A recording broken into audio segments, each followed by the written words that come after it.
Welcome to Platemark Series 2, the History of Western Printmaking. My name is Anne Shafer, and I am your host. I'm here with... True Ludwig. Yes, you are. Very much so. You are. Particularly today. I don't know why.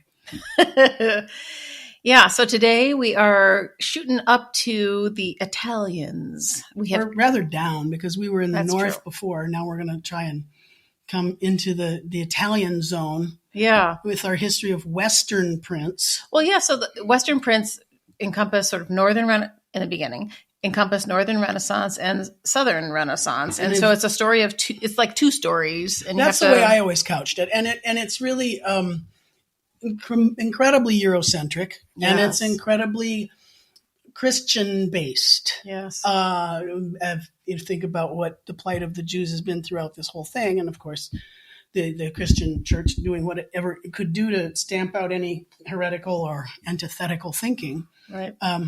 But if we're just going to talk about, this is what we're going to talk about. All right. It's what we've tried so hard over the years is to not just tell the history of dead white guys. It's no easy feat. Yeah, since so many of them seem to have such a big voice, and in many ways, when we're going to, not this week, but in another session, we'll talk about how influential Martin Luther and the Protestant Reformation was in splitting Christendom in twain on the European continent, but it still doesn't exactly tell the story how the Jews wrote the Old Testament and the New Testament had to be added, so that's a whole nother wrinkle of the theological piece that we won't even challenge. It would be cool, however, to at some point try and do some research into the art of the Jewish, right? The Haggadahs and oh my gosh, right? It'd be splendid, absolutely. So where is that history? Oh, it's there. It is. Oh yeah, you just have to dig around to get it. And actually, I think in these days, it's becoming ever more.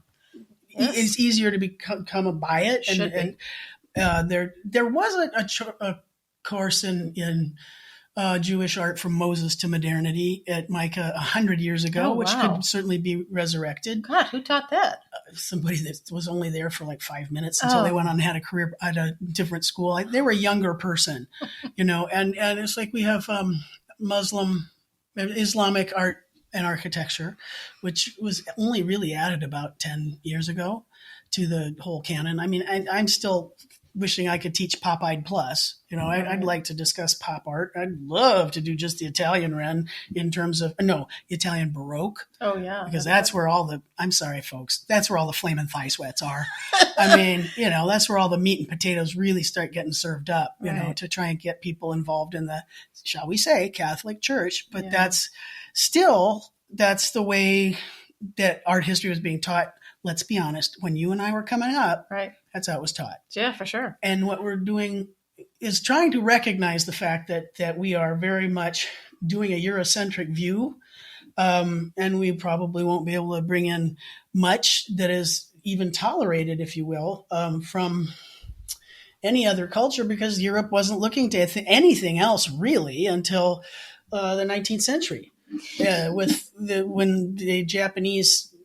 Oh, right. The whole Japanese invasion came in 1854 with the opening of the ports. And the truth is that we took a trip through southern Spain a few years ago. It's so rich in the Jewish tradition. Incredible that there was this cohabitation of the Jews and the Muslims and the Catholics, and then suddenly it all went to shit in a handbasket. Yep. Right? Yes, absolutely. I mean, the crossover is incredible down there.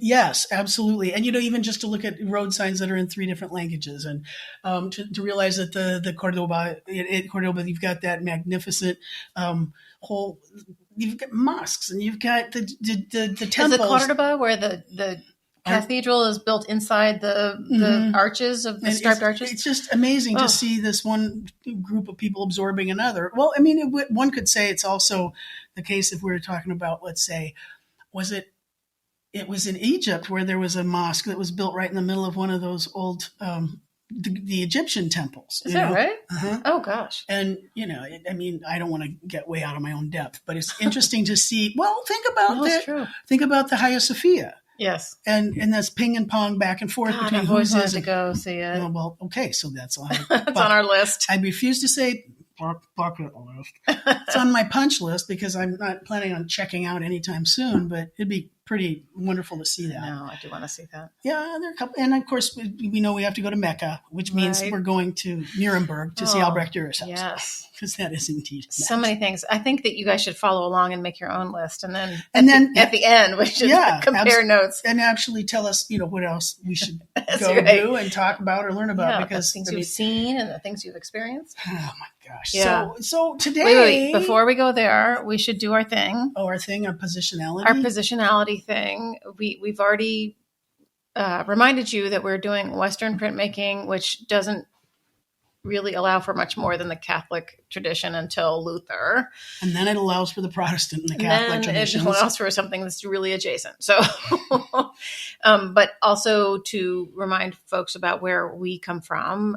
I identify as a cis het white woman, and I use the pronouns she, her. We're recording this at the Purple Crayon Press in Baltimore, Maryland. And Bitey Jean is making her presence felt. Yeah, the cat's here.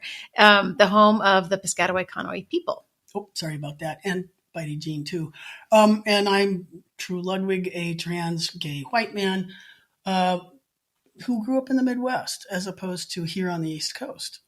Yeah, the differences are becoming apparent over the years. Over the years, but it still does. Anne and I still are completely simpatico when it comes to looking at prints and getting excited about them. And well, once you bond over sort of the incredible power of the print, everything else flies out the window. Well, we've been we were in an exhibition together where we were both so thunderstruck that I was openly weeping.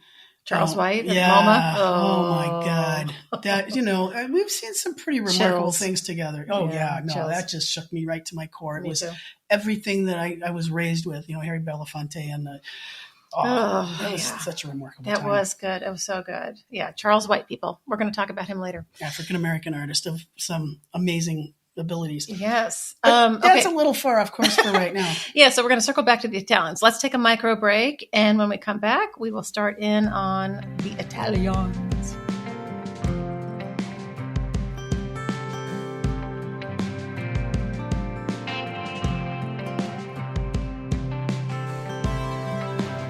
All right, welcome back.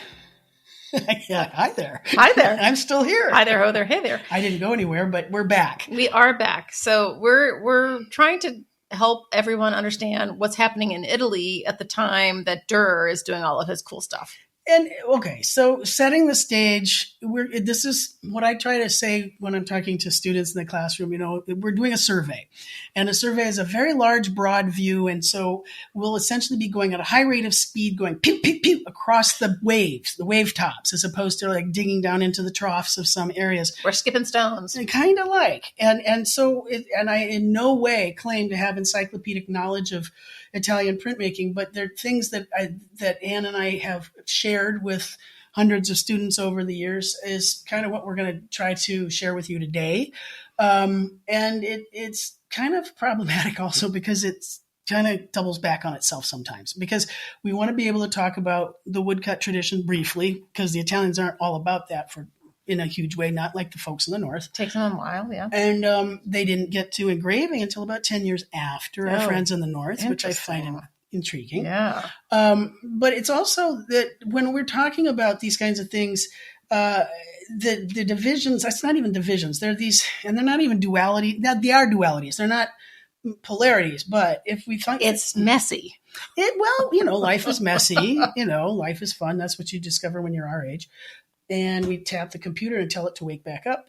But some of the things that I try to remind the students that, let's say that I was going to bring them, let's say, for instance, that I was going to take them up to the BMA and Anne had pulled a bazillion prints for us.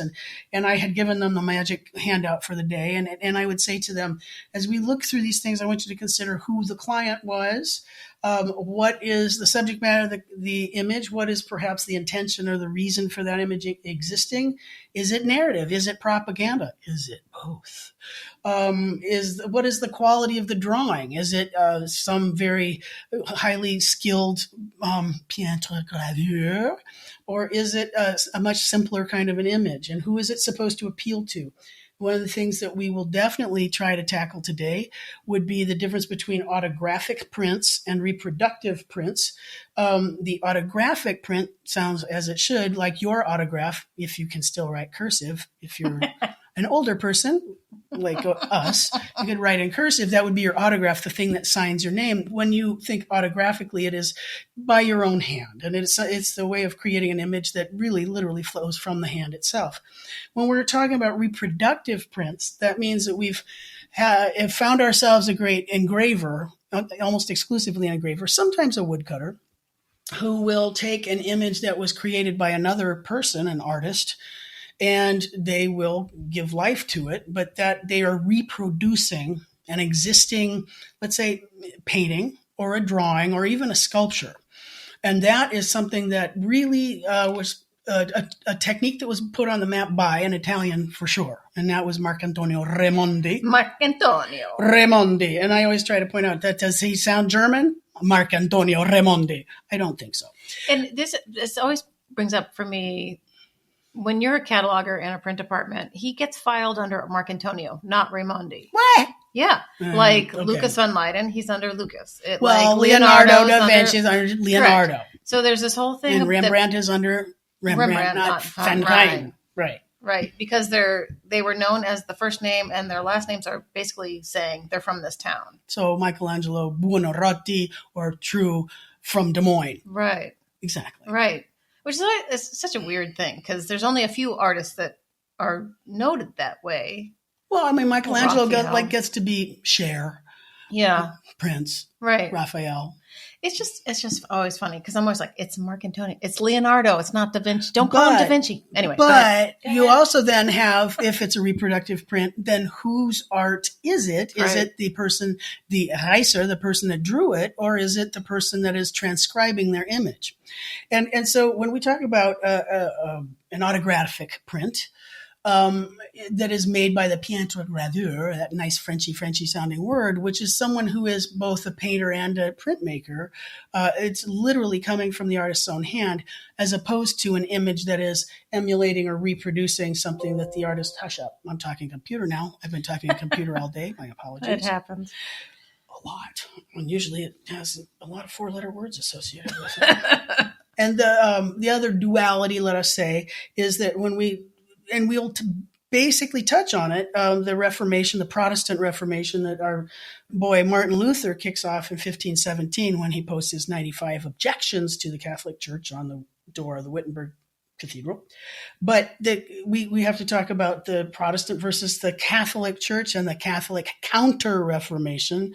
And I say to my students, it's always for every action there is an equal and opposite reaction. Very good. Yes. So, and that is the Catholic Church really starts getting their poop in a group and figuring out what they're going to do about this onslaught of these heretical reformers about 1535.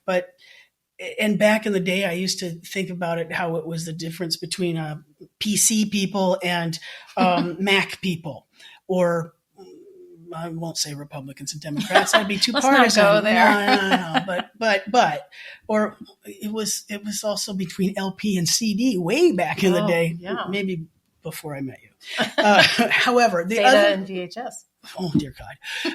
But and that also then, when we talk about the Reformation beginning, it begins a whole snowball effect. But that in 1517, but that's followed up in 1527 by the sack of Rome.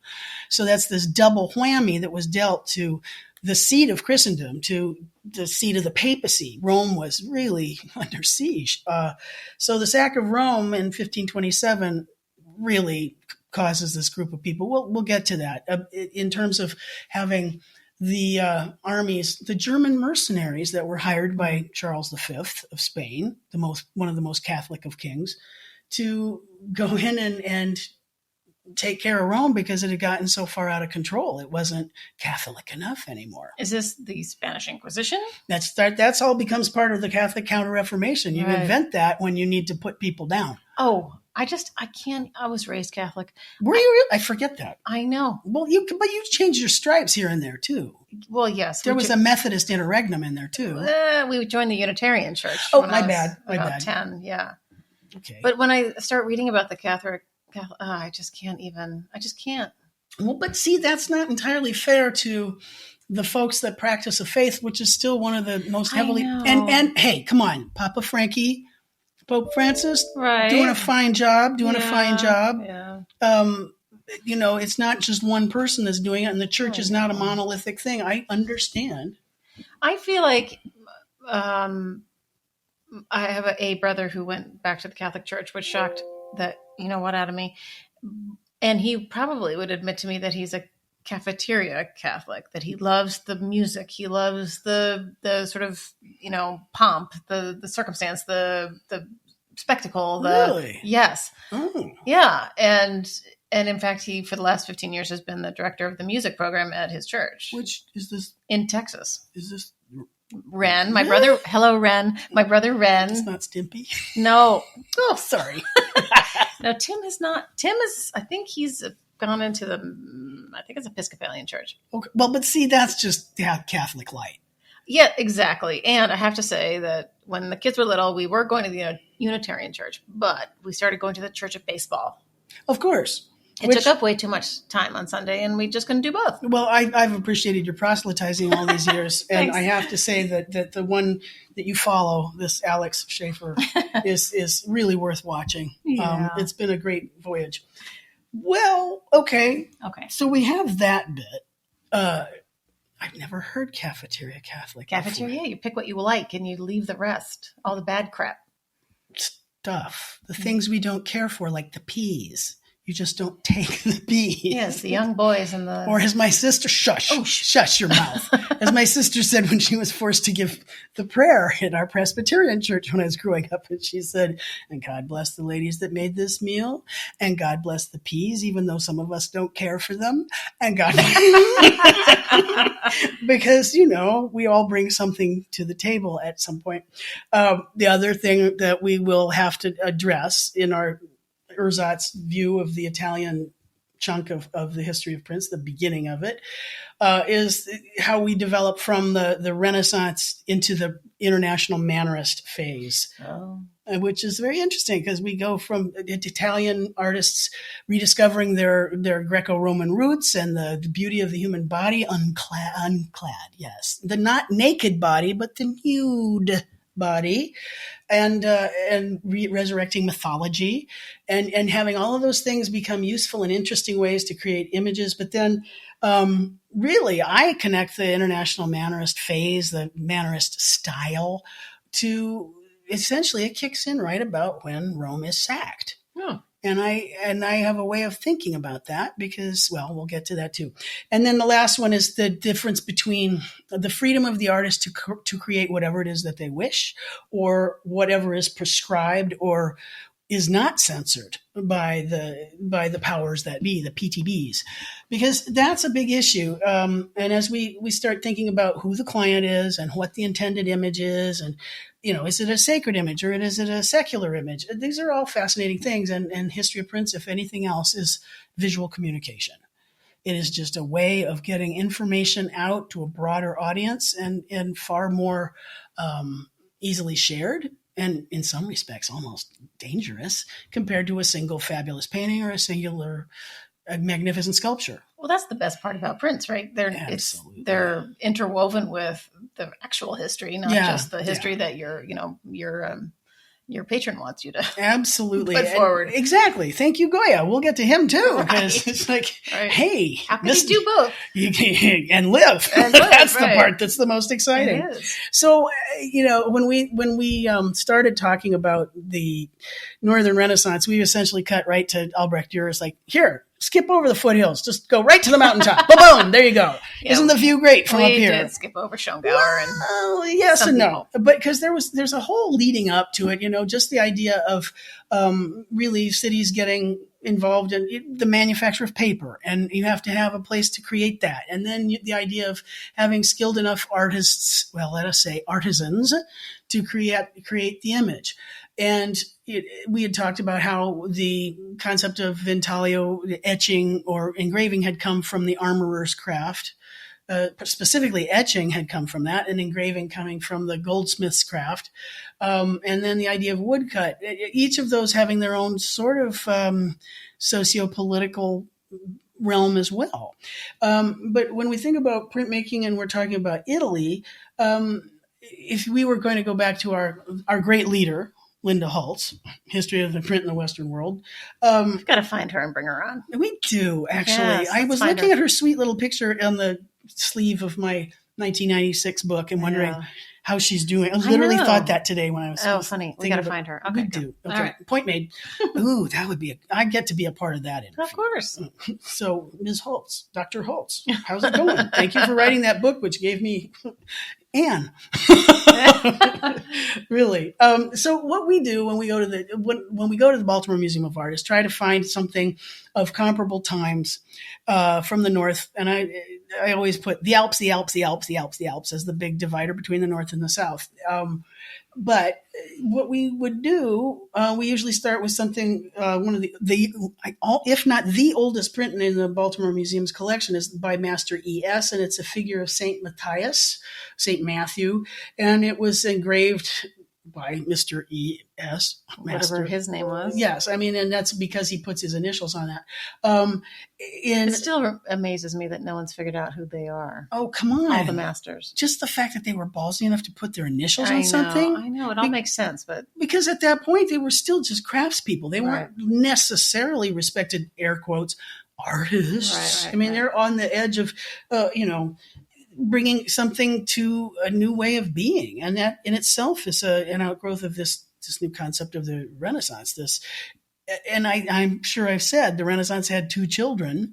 In the North, there's one brand of it, which is really discovering the looking at nature and everything around and discovering the surfaces of every object and wanting to represent those, as opposed to, let's say, the kind of Renaissance, the Renaissance, the rebirth of the Greco-Roman tradition that the Italians wholeheartedly adopt. They're really two different things. They are, but then they also cross over because the Italians wouldn't be paying attention to the surfaces of things had they not started looking at the beauty of the human body and understanding, what's beneath the skin. And so the Italians will always seem to have a sense of structure in their renderings of human figures, whereas the Northern artists will give you every mole, every scraggly hair, every tiny wrinkle in the hand, and then this voluminous drapery, which hovers up all the stuff that they probably weren't going to look at because it's way too cold to put any of that nude flesh out in front of the world. Sure how to draw it. Well, indeed, because they don't have, they don't have that kind of sculpture hanging around,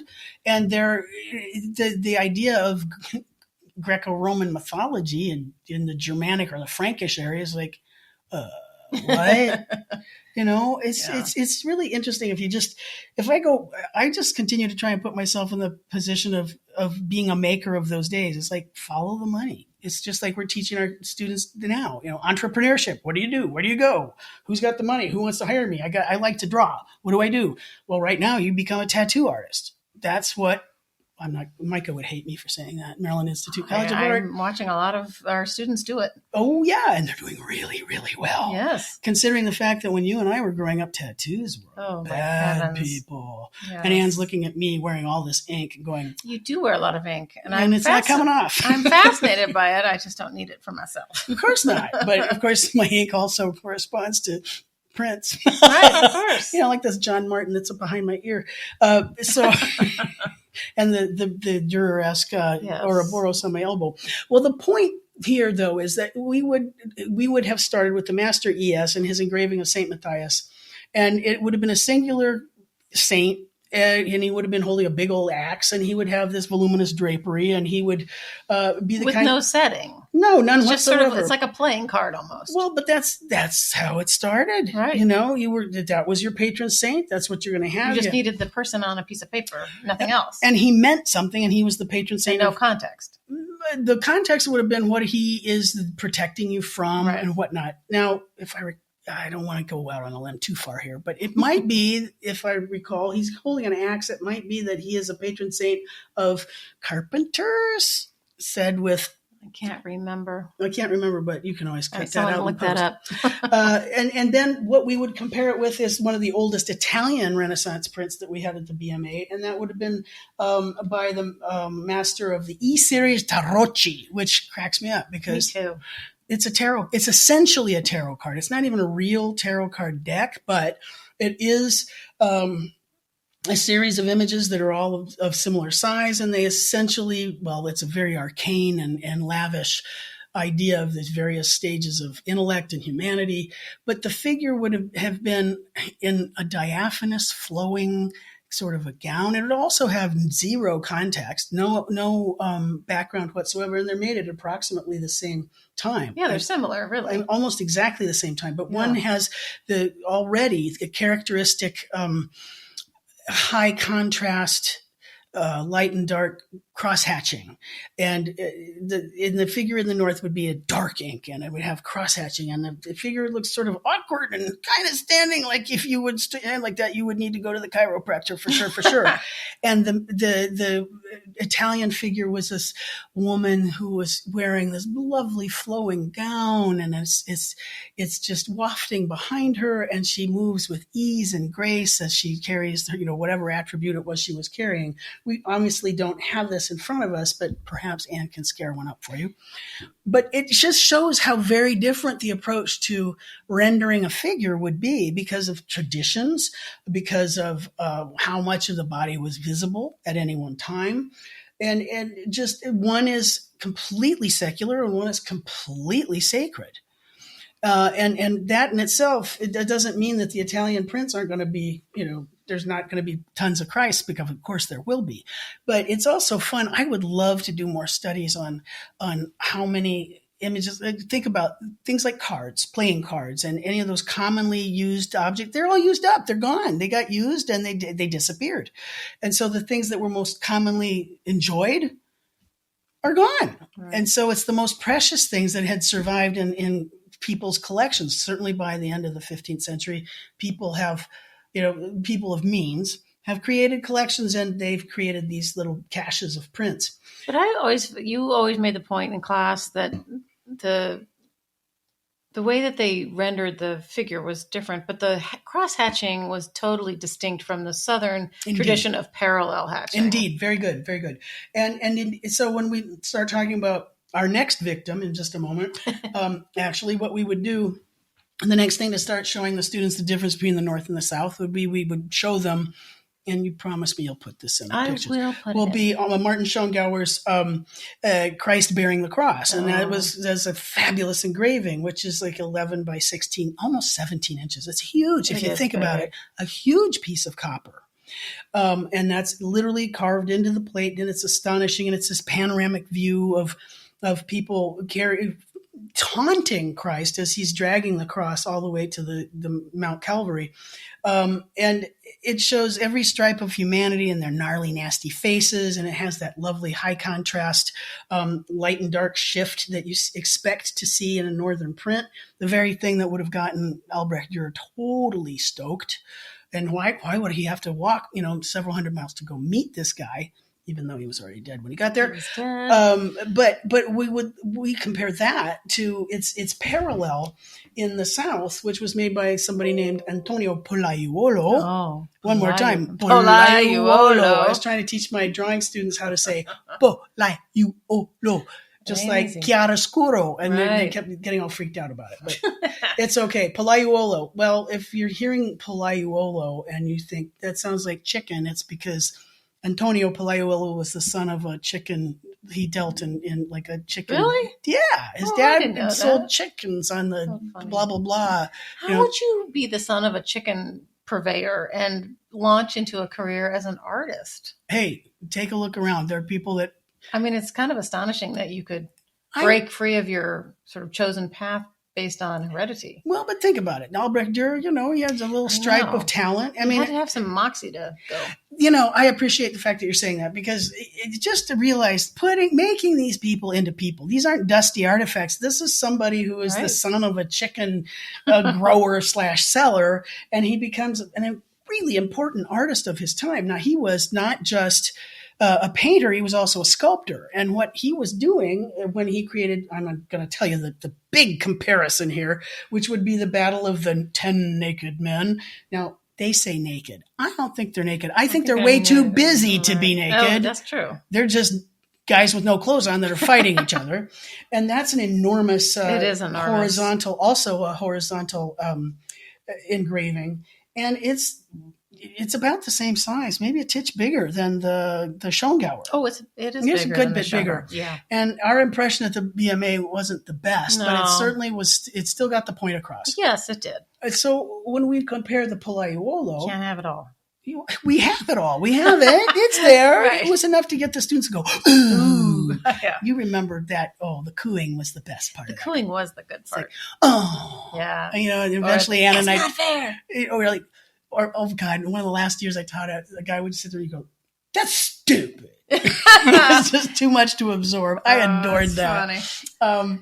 But so the Antonio Pollaiuolo, when he's creating this engraving, or when this engraving is created of Antonio Pollaiuolo's image, let us say, and it's done almost exactly the same time as Christ bearing the cross. Schongauer. But of Schongauer's. So Pollaiuolo's Battle of the 10, I'm going to say Nude Men, is unusual in so many ways. Something like that hasn't been seen yet. And he has created this, I hate to overuse the word amazing, but I will.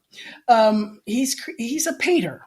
He is a painter who needs to know everything about the human body. He is also a painter who's working in the 1470s, who is now a part of a culture that is demanding more visual reality in what they see in their images. And so, in the first part of the century, if we were to talk about comparing painting and of the North and the South, everything that I've said still adheres.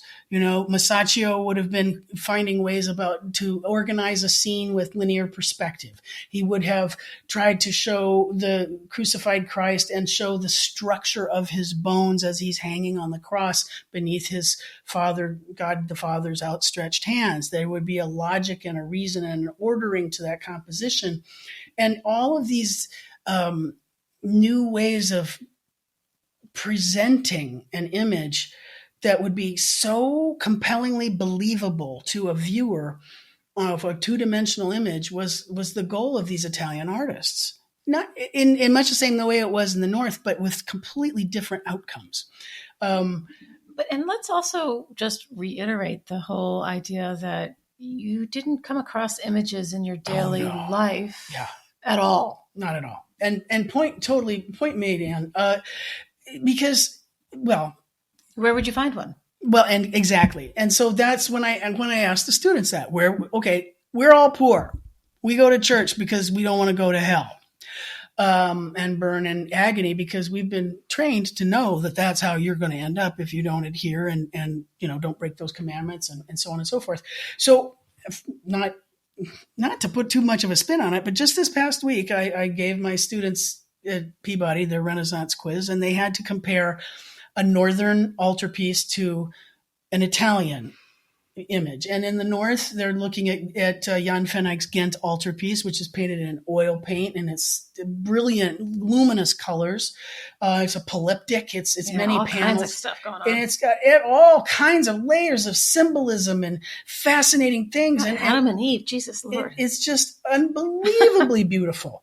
And this oil paint done on all of these separate wood panels, and it reaches across the centuries, and it baffles, and it's still regarded as one of the most precious images of humanity.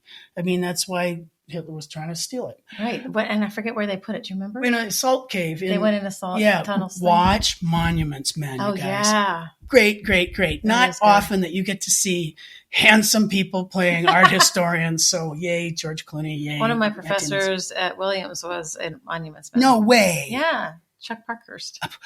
I know. I want to know more. I I don't suppose he's still He with is me. not still with us. You got to, spill it when we get to another. Okay. So what they had to do was compare the Northern Renaissance image done in oil paint on wood panel to an Italian Renaissance image done in exactly the same within 5 years of each other. And they had to compare this fresco, literally painting on wet plaster on the wall of a church in Florence of Masaccio. And when you look at how many differences there are, that the Masaccio is this enormously tall image that where you're physically standing at the foot of a crucified Christ, which is right at your eye level, and everything about the perspective, the linear perspective, holds this image together so that you, person of 1428, is looking at somebody who has blown through a wall and is showing you the other side of another room that exists in a realm that you have never seen before. And Masaccio has painted Roman-style arches and column capitals and the coffered vault, which can be measured. You can make a literal footprint of this scene mathematically based on what he's painted. And before you is, above your eyes, eye level, is this image of Christ hanging on the cross, his Father, God the Father, holding him for us to see. And he's flanked on either side by the Virgin Mary and St. John. And then the patrons who got to show up because they're smaller, though. Yeah, of course they are hierarchical scale, right? But he puts them lower and they're still of a believable size, right? But the point is that one is, you can see the structure, the pyramidal structure, the triangular structure of it. You can understand logically the perspectival space, all of these things, and it's painted in a completely different material because they had no need for oil paint down there. They hadn't even figured it out yet. The Italians won't figure out oil paint until I usually use Hugo van der Gogh's Portinari altarpiece as the thing that carries it to the idea of oil paint to the south. Spot it, right. Right. But the point is that the fresco makes perfect sense in a nice dry climate like Florence. It doesn't work in Venice, but it works great in Florence. It works great in Rome. So the fascinating part also is just sort of materiality-wise, the fresco is gigundo. It's painted on a wall, where the Ghent Altarpiece is a folded piece. It folds up. It's still 11 feet tall. I know, but it is a different scale. Absolutely. And the difference in the quality of the paint just makes for a totally different experience. Well, indeed. One is a dry but very filling meal, and the other one is this succulent. It's like they've all taken advantage of whatever they could to make an impact in a different way because they had different material. Exactly. And here's the thing. So when we compare the North and the South on that, and then if I say, okay, but now let's compare that same concept with the engraving by Schongauer and the engraving by Pollaiuolo, it's astonishing to see at the same time on a same kind of a copper being with the burin being, dug down into the surface of it, that you've got this cinematic, marvelous. It really is filmic the way that Schongauer has carried our eye from the right to the left up to the Mount Calvary, which is way off in the distance. And yet we've got this cavalcade of leering and jeering people and dogs and all kinds of different costumes and fabrics and so on and so forth. And yet with the Pollaiuolo, you've got this scene of absolute maximum tension, 10 guys hacking the hell out of each other with swords and shooting each other with arrows. And one guy has a mace. And some of them, they're literally, the pair in the middle, they're 10 nude fellows that are all really close to us, almost like they're relief sculptures. And behind them is this, to put them in contrast, Pollaiuolo has put this, a sorghum field. It could look like a cornfield, but we know we haven't gotten to the New World yet, so it's not sorghum. They're the same family, though, right? But the leaf shapes are, yeah, absolutely. And it creates this marvelous dark kind of background against which these... It's like a backdrop on a theater stage. It absolutely looks like a scroll set coming down. Right. And then these guys that are just hacking each other apart, and they mirror each other. Now, they're nude, which means that Pollaiuolo has given us these different views of the male body at maximum tension. You can see virtually every muscle, every sinew, every joint of each fighter. So there's a pair in the back left corner. There's another pair on the right quarter where one is banging on the other with a mace, and then other guy stabbing a guy in the stomach who's laying down. And all of these figures are in different positions. And they're in twisted poses, which is new in the second half of the century. And the idea was that Pollaiuolo needed, wanted, desired, had to, was compelled to show the human body in every possible direction it could be conceived, in every possible action it could be conceived, and done in such a way that you can see every muscle. And it almost looks, because every muscle is showing, that they almost have no skin. He's done this, and that's referred to as an écorché, meaning a body that has literally been skinned. Now, why does he do such a thing? Well, here's a guy who is showing you he understands the lats and the abdominis and the sartorius muscle and every muscle, because Vasari, the great biographer of artists, who had written the first book of biographies, it was published in 1550, admittedly almost 100 years later, it had said that Pollaiuolo did definitely do dissection, and dissection of the human body to know what lies beneath. And it's fascinating to realize that... Weren't those illegal for the longest time? Of course, it was horrible to desecrate the human body. And so the Italians, though, we know Pollaiuolo is definitely one of the very first that we know of, and it's in no way could a person understand this and create these kinds of anatomical events for us to see without having been able to look at how the arm unwinds as your arm goes above your head, how that deltoid muscle then unfurls, or understanding how the diaphragm is literally heaving underneath those abdominal muscles, or understanding how the webbing of the muscles over the ribs, or even the glutes, which look very pronounced in this image. All of these figures are just chopping the hell out of each other. But I know you're on a roll, but no, it's all good. I always want to know who's on what team, and I can't tell. Oh, I don't think that's the issue right here. I think that everybody's going to lose. Right. Because, well, it's kind of weird that way. It is. That's the first time anybody's ever asked me. Leave it to me. I think it's great because they're all skins. None of them are shirts. I know, right? It's kind of... It's everybody loses. Right. It's just mayhem. It is. And yet it's all right in front of us. The figures are pushed almost completely to the forward plane as though they are in low relief sculpture. And the other thing that makes it so fascinating is that instead of using the rich cross-hatching that the artists in the North use, Pollaiuolo and many others after him, Italian engravers would use what we call parallel hatching. Because the idea for an Italian engraving was that it was supposed to look like a pen and ink drawing. Oh, right. And so you can literally see each of those hatchings as though it's a pen in hand going, right. Basically covering, if that's the shape of the large muscle on the surface of the thigh, it has to go over it cross contour. Exactly. Right. You get a very clean sense of the outline of the figure, but then there are these undulating topographies of these various muscle groups across the body and around the box of the knee and down into the tension of the foot at its maximum, flexion. So this is a teaching piece? Well, that's just it. It is. It's probably the single most important print. Most folks would say it's the single most important print that would have come out of Italy at any time, because, and the one that I'm showing on this PowerPoint in front of you, right? Can't you all see this right here? You can tell if you really look, it's been folded up and pushed in a bag. I see that. Because it's absolutely like your reference photo. Yeah. Right? And this print went far and wide. I mean, it's incredibly well known.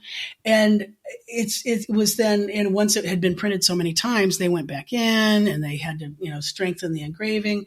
And so but they exist above, north and south of the Alps. And it's the only one that Pollaiuolo that we can get. That is the weirdest part. Well, I can't imagine that this is the one and only thing the guy understood how to engrave. Right. And so it seems to me that he must have made this astonishing pen. How could he have engraved with this kind of expertise? He had to have done this drawing and handed it off to somebody else. Right.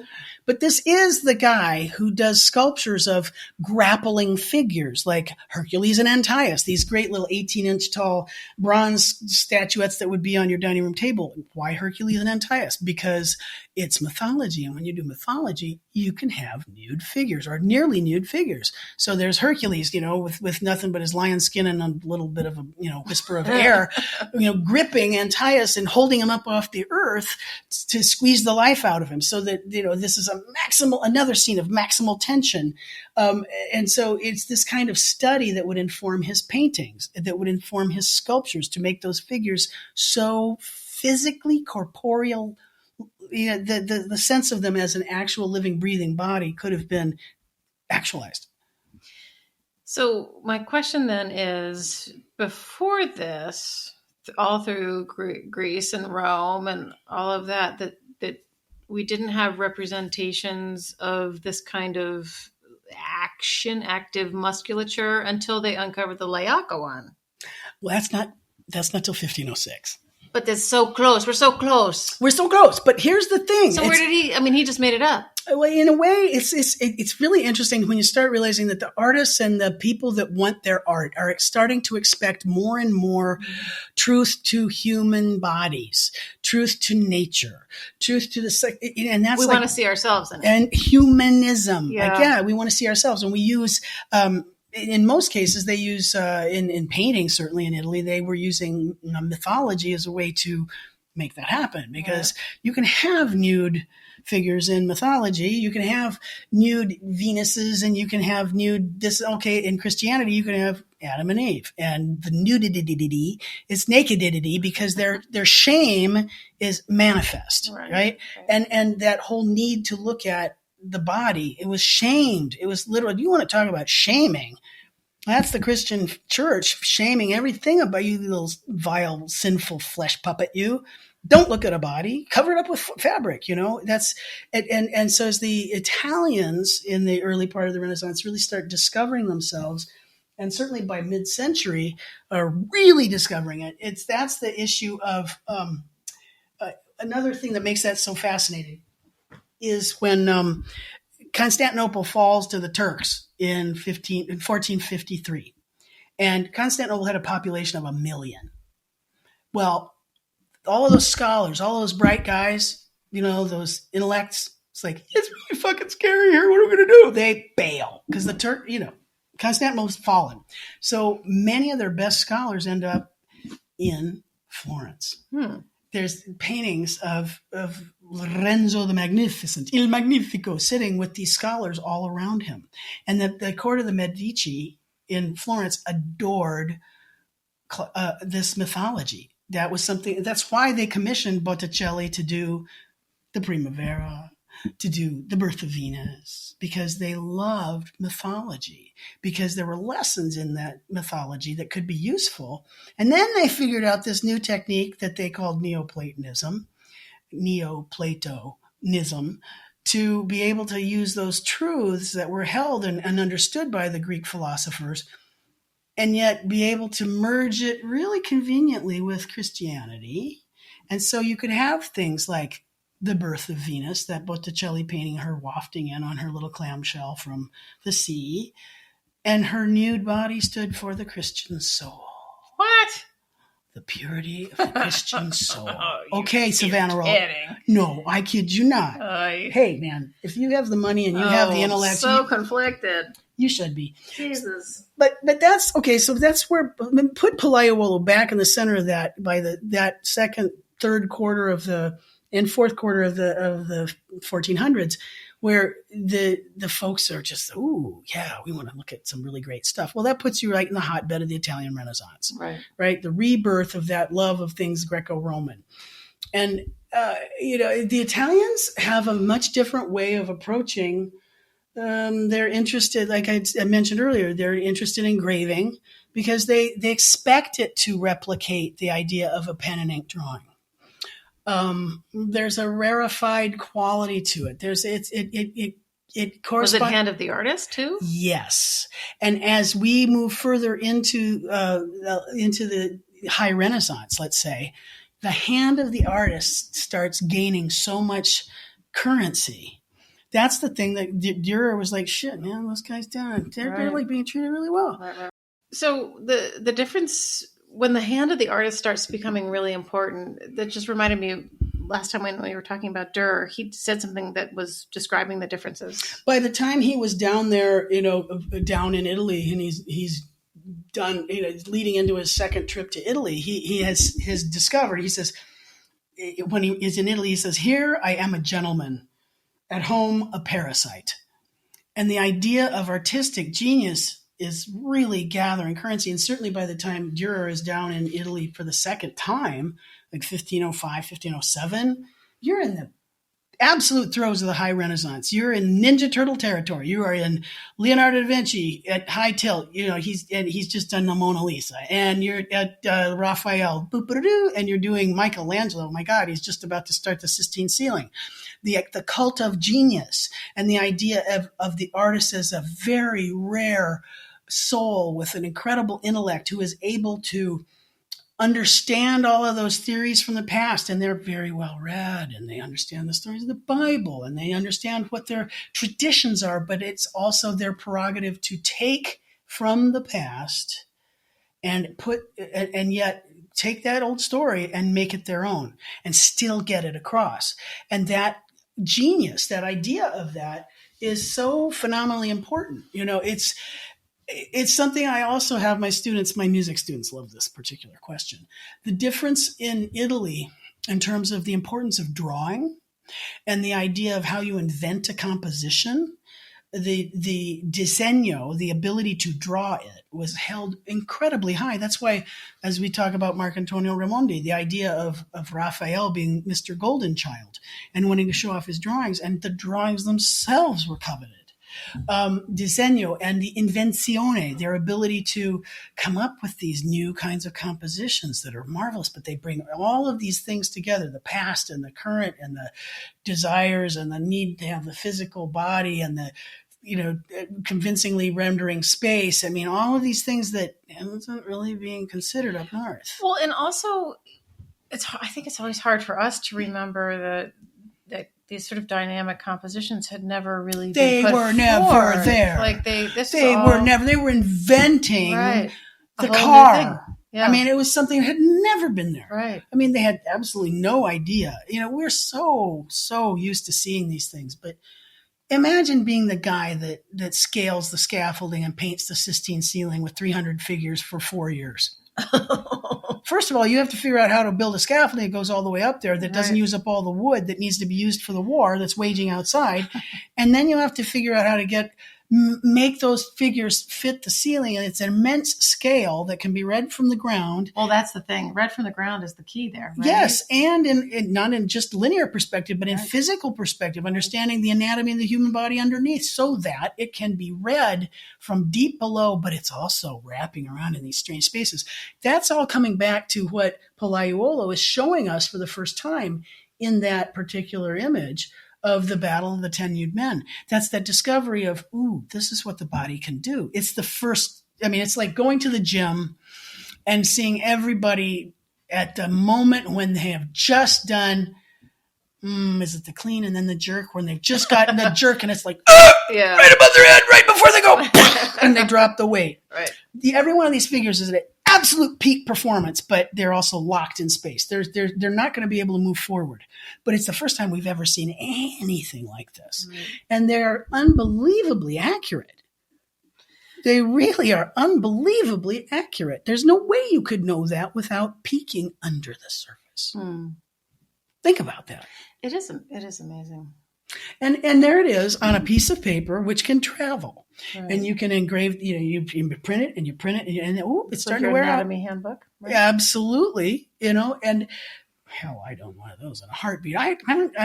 Mike can take a really degraded impression of that. And it has a perfect, it'll have anybody that wants to contribute. I'm sure there's a bunch of restrikes of it. Well, and the other thing that I wanted to point out about this was that, that idea of the the need to know anatomy in Italy was so key that one of the very first books that I like to talk about is something that's called the Fasciculus Medicinae.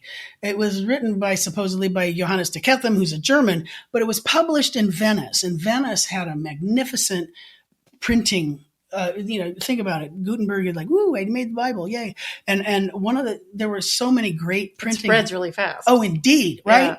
Yeah. Well, in fact, I'll give you a wonderful figure. It's one of the things I love to say, because the idea of the invention of the printing press and what that does, and the multiplicity of not just of prints being a way of conveying the image, but that once you commit to print, that in the 50 years after the invention of the printing press, more books were published than had been copied by hand in the prior 1,000 years. Wow. More books, more in 50 years. And that first 50 years between 1455 and they say 1501. I guess Incunabula, the cradle, the finest books that were made because they were being printed on fine rag paper. The idea, the design of the book was of prime interest, that and that whole concept of laying out a page so it was beautiful. That's where the festina lente comes from, that idea of festina lente, is make haste rapidly. When the printer is putting all the type and locking it together, they have to work quickly, but slowly, but carefully, but quickly. Right. And so what I'm showing Anne right now is something that really tells a bunch. It's the first, the fasciculus is like 6 little chapters on writing. They were like little treatises that they were all printed and put together into the first book, really the first book of anatomy. And the frontispiece of it was a scene of a dissection. Some poor guy is laying on the table with zero clothes on, but I'm figuring that's because he's dead and he was a bad guy. Let's hope so. Because they usually don't cut up the good guys. Right. They were cutting up the criminals. Right. Because they violated the social contract, right? So you make them, you individual them, right? They're not individual. They are divided. And so you can see around them, standing around are folks watching this fellow about to slit this guy from A to Izzard. And there's a guy up on a podium who is essentially narrating the whole lesson. And it's a woodcut. And it's the frontispiece for this tome. And it was first published, I've various accounts. It was first published in 1491. When it was published again in 1493 or 4, the images had increased in quality so exponentially that the knowledge of the human figure was, while it was still essentially an outline, these are in woodcut, mind you. Right.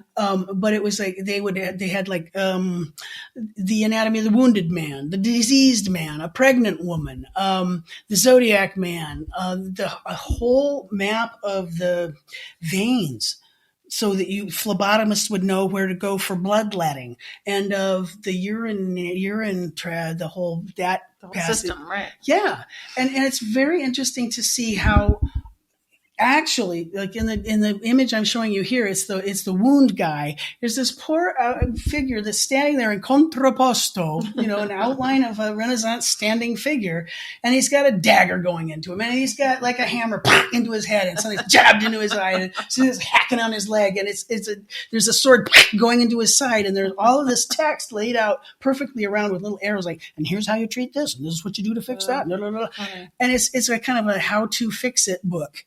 But it's the idea that actually the artists knew sooner than the doctors what things looked like. So then the doctors need to start getting the artists to help them figure that out. And the artists need the doctors. And so it's this beautiful symbiosis. So that while this is published in 1493, 50 years later, there's a book that Vesalius publishes in 1543, which shows the human figure in the most astonishing array of absolutely true poses. The knowledge of the human body underneath is so profound. And that's this concept of the scientific revolution that is part of what printing allows too. The other thing that's really interesting about this fasciculus medicinae that I was telling you about is that if I were to show you a painting by, let's say, Mantegna, which we'll discuss in a second, compared to this wounded guy, just pretend that's Saint Sebastian. Yeah, sure. And it is, I see. Yes. This religious imagery and these, the human pincushion. Saint Sebastian's the guy that got all shot up with arrows. They absolutely parallel each other. And to start seeing how the artist had to be medically or anatomically savvy to be able to create the images they do. And that's something that our Italian artists do splendidly. And so it makes total sense. Absolutely. It's all very logical. I think people think of this sort of, flash of inspiration or something, but really it's all intertwined with society and needs and follow the money. Right. Follow the interest. I mean, where's the interest? Where's the money? People are, right. You got doctors that need to figure things out. It's like, hey, and you turn to the guy that can draw the best in town. Sure. Okay. I need you to make a rendering of this image. That's a big deal. Right. Now, one of the things that Dürer did so beautifully was woodcuts, and the Italians had a mode of caring about woodcuts than the northern artists did. In fact, Italians really did use them largely for book illustrations.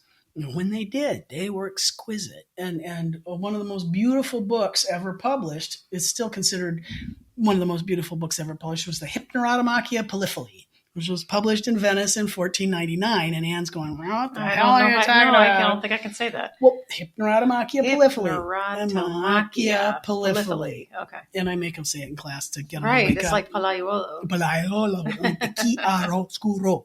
That's right. Not chiaroscuro. It's like, it's not a chalupa. Okay. It's light dark. But the point here is that the Hypnerotomachia Polyphili is this love dream of a fellow that's wandering through these beautiful ruins. And the woodcuts for this beautiful tome are really quite exquisite. They're very linear. There's no hatching. They don't look anything like a Dürer at all. They're taking in ideas of architecture, and they're looking at these ruins. And actually the love dream is this fellow is longing for the ancient past.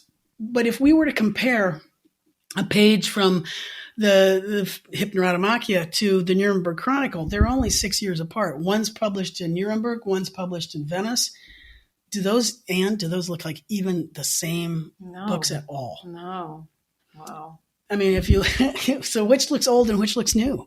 Well, so they're using blackface over there on the old Nuremberg Chronicle. So that it looks like hand lettered, right? So it looks like hand lettering, calligraphy-ish. Mm-hmm. And they're using Roman type in the the Roman type. And exactly. And that is, you mean like Times New Roman type. Times New Roman, right. Which is exactly what it is. It's that wonderful upper lowercase type that is being laid out in some of the most exquisite ways. It's look at how this page is justified, and certain pages are created in such a way that the type will come down to a little diamond pattern, and it's on exquisite rag paper, and it's beautiful woodcuts that are done with perspective, and the figures moving in space with great ease.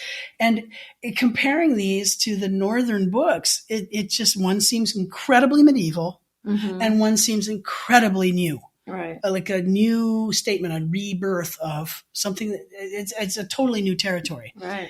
And yet they're coexisting, and so the printing trade was phenomenally important, and Venice was a beautiful. I mean, the book trade there is phenomenal. But and the reason I bring this up is because in the history of prints, I think people think, prints are only in mats that are, and this is the part where Anne starts going, or prints are only in mats and you only see them in museums. But prints are in books, and books are out there. And, when we talk about the Nuremberg Chronicle, that Albrecht Dürer was like, hey, I'm in my godfather's workshop, and I'm looking at these guys making woodcuts, and they're set in type, and this is cool. And how do we sell books? I might go hawking these books while I do my journeyman thing. And that's one way of doing it. But then you also have there's the Hypnerotomachia. And the thing is that I could take my students to the George Peabody Library, and I could show them both of these books, and they could compare for themselves a book that I was holding. It was published in 1493, and Paul Espinosa, the curator there, would walk around, or vice versa, with the Hypnerotomachia, and we are holding books that were published in these years, and you can see this incredible artistry that is so wildly different, and and you're there and you can handle it, and you could have owned it if you had enough means, and that it's on paper. So it's not on a whole herd of sheep, that you could be one of those people that could purchase one of those books that had been printed in that 50 years, that where manuscripts were only for the wealthy. Now information, that's how you spread Renaissance, that's how you spread a Reformation, that's how you spread scientific revolution. And so in terms of their book illustrations, the Italians love their woodcuts, and the Italian woodcuts look like beautifully organized paintings, really. Mm-hmm. Italian 8 paintings with structure and linear perspective and beautifully rendered figures, and they're not all herky-jerky and bent up. Things are sort of in a set that makes, setting that makes sense, and it disappears into space, right. And it's I feel like you could be there. Where the northern one, you're like, there's a figure on a page. But they're so wonderful. Well, of course they are. I mean, it's such a modern illustration. I know, right? I love the North. Said true Ludwig. Ja, ach ja.